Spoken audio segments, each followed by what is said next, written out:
I'm Carla and welcome to our Psych show. Today's topic is on teen suicide and I'm here with Miss Wolfenson and Miss Ely to talk about the topic of teen suicide.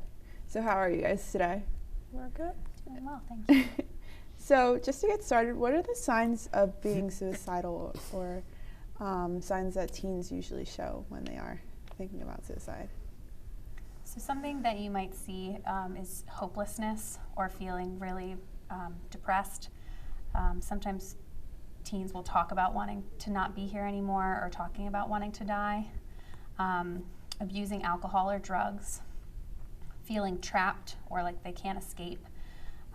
Showing signs of reckless behavior, things they don't normally do, or withdrawing or isolating themselves from friends, family, or activities they like.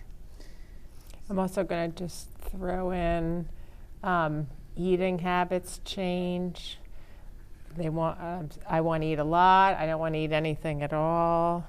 Sometimes sleeping gets all kind of whacked out where I'm feeling like I want to sleep all the time or I'm awake all the time. So sometimes what Miss Ely is talking about, the psychological symptoms are more, and sometimes the physical piece kicks in. Right.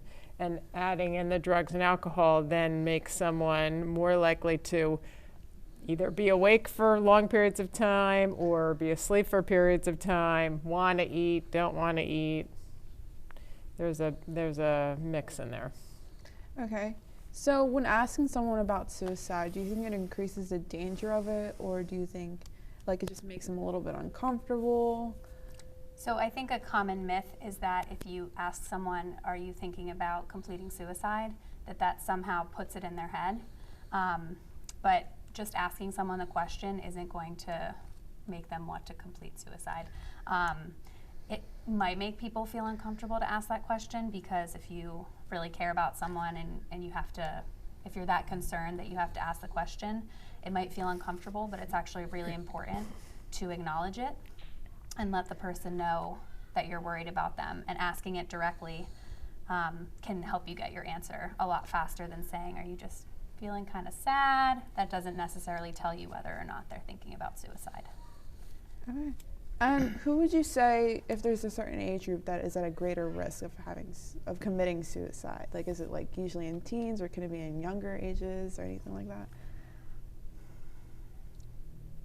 In terms of age, I don't know if, I think teens are at a higher risk than younger, lower elementary, but I don't think that suicide discriminates based on, like, you only have these feelings during a certain age or things like that. So something else that can contribute to a greater risk would be experiencing trauma or a family history in terms of someone having completed suicide prior. So if you have a history of mental illness in your family, it doesn't mean that you will feel suicidal, but you could be at a greater risk if someone's completed suicide in your family. So like if somebody had that exposure of like the mental illness being a factor and like suicide being a factor, do you think that can also impulse a kid to commit suicide as well? I also want to mention that I think the reason that teenage people and suicide kind of are common topics together is that teenagers are more vocal about it. There's a lot going on. There's a lot going on when you're in high school. Right. So, and the list can amass itself. You can feel worried about a lot of stuff easily when you're in high school. And because people are kind of figuring out their emotions in the high school years, that sometimes that piece gets jumbled up. And then the conversations about suicide kick in where people start to have those feelings. And then add in social media, talking about it. Not that we shouldn't be talking about it, but there's some, good support out there via social media, and then there are some not so good parts to social media as well. So do you think any alcohol or drug abuse can contribute to the risk of committing suicide or anything like that?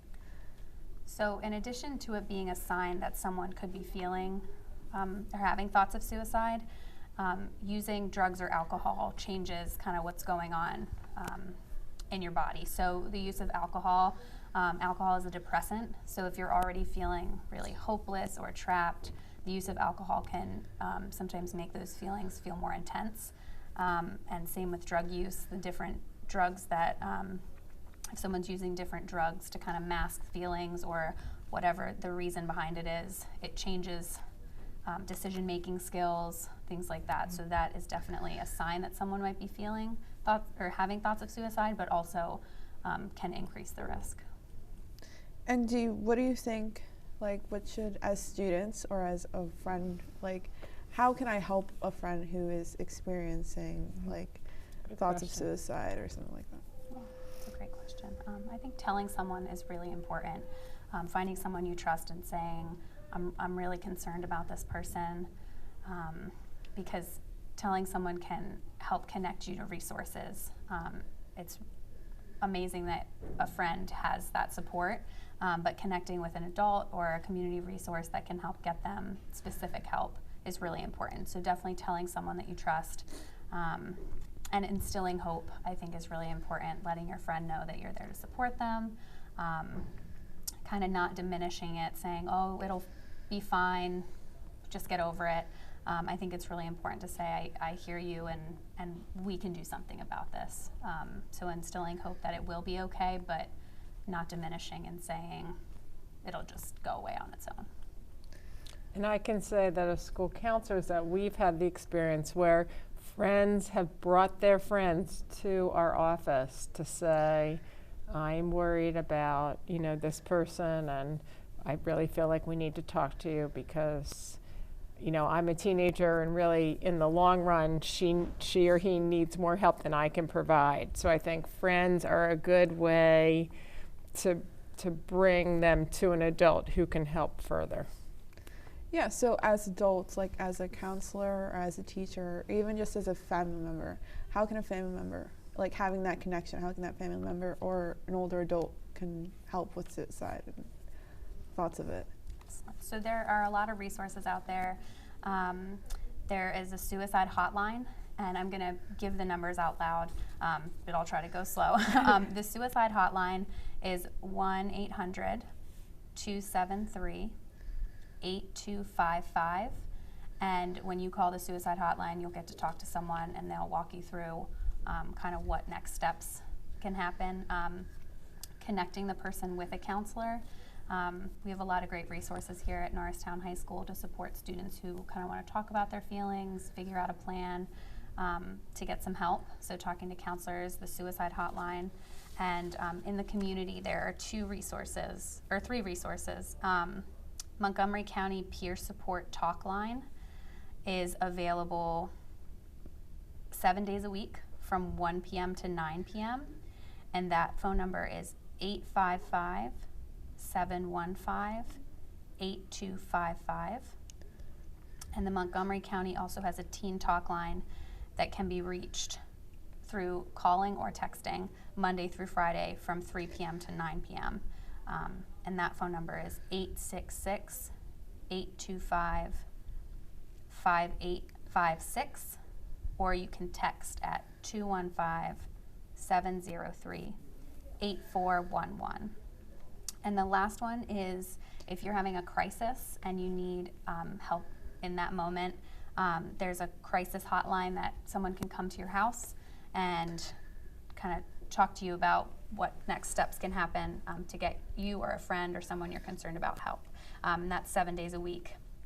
And that crisis hotline is 1-855-634-4673. And so those numbers are all options for getting help. And I think connecting with a counselor then at school is also really important.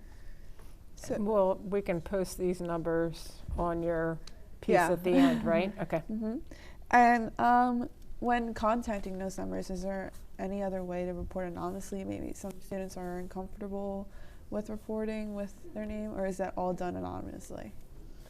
That's a good question. These can all be anonymous, or you can tell your name, or you can make up a name. It doesn't matter as long as you're calling someone. You do not have to give your name if you have a concern about someone. Yes. All right. And is there anything else you guys would like to add? I would like to say that I think, as I mentioned before, high school's tricky, and there's a lot of resources in our building. Mr. Doyle's a resource, I'm a resource.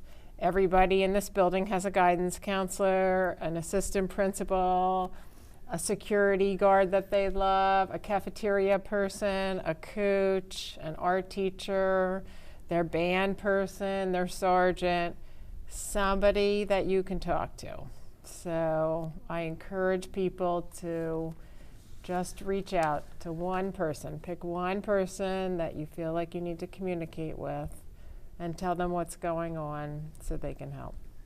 All right. Well, thank you. And thank you for doing this. I think this is a really important conversation. Yeah, so no, thank you for all that information provided. All right, so I was here with Ms. Whippetson and Miss Lee to talk about our teen suicide topic.